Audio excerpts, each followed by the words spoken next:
تو اب ہم دیکھتے ہیں کہ یہ تلا کیا ہوتا ہے، اس کا مقصد کیا ہوتا ہے، حکیم لوگ اس کو کیوں استعمال کرتے ہیں، اور نفس میں موٹائی پیدا کرتا ہے، اس کے لیے آپ لوگ کسی کو پیسے نہ دیں۔ السلام علیکم ورحمۃ اللہ وبرکاتہ۔ آج ہم بات کریں گے، بہت سارے لوگ سوال کرتے کہ حکیم صاحب تلا کیا ہے اور عام تیل اور تلا میں کیا فرق ہے؟ تو دیکھیں جی، سب سے پہلے آپ لوگ اپنے ساتھ یہ چیز نوٹ کیجئے گا کہ تیل زیتون کا ہوتا ہے، سرسوں کا تیل ہوتا ہے، تل کا تیل ہوتا ہے، مختلف قسم کے تیل جو آپ لوگ جانتی بھی ہے اور آپ لوگوں نے دیکھے بھی ہے۔ لیکن جہاں پہ بات آتی ہے تلا کی، تو تلا حکیم لوگ اس کو تلا کہتے ہیں، اور یہ تلا لفظ جو ہے یہ اس تیل کے لیے استعمال کیا جاتا ہے جو عضوی خاص کے اوپر اس کا استعمال ہوتا ہے۔ تو اب ہم دیکھتے ہیں کہ یہ تلا کیا ہوتا ہے، اس کا مقصد کیا ہوتا ہے، حکیم لوگ اس کو کیوں استعمال کرتے ہیں، اور اس کا فائدہ کیا ہے۔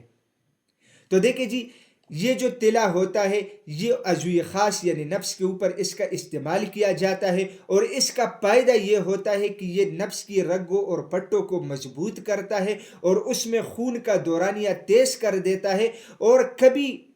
کسی نہ کسی ٹائم پہ یا کچھ نہ کچھ لوگوں کے اوپر اس کا اثر یہ ہوتا ہے کہ یہ نفس میں پربا پن پیدا کرتا ہے، نفس میں موٹائی پیدا کرتا ہے۔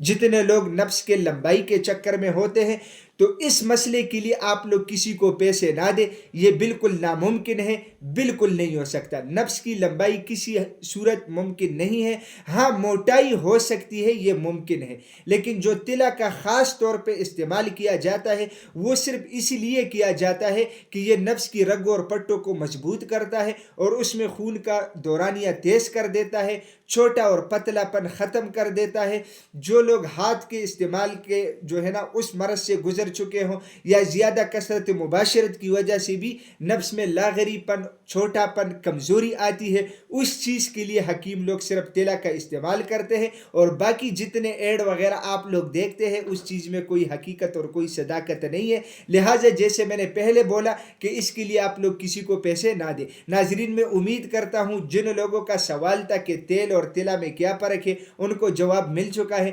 انشاءاللہ آپ لوگوں کے ساتھ دوبارہ ملاقات ہوگی، تب تک کے لیے مجھے اجازت دیجیے گا۔ اللہ حافظ۔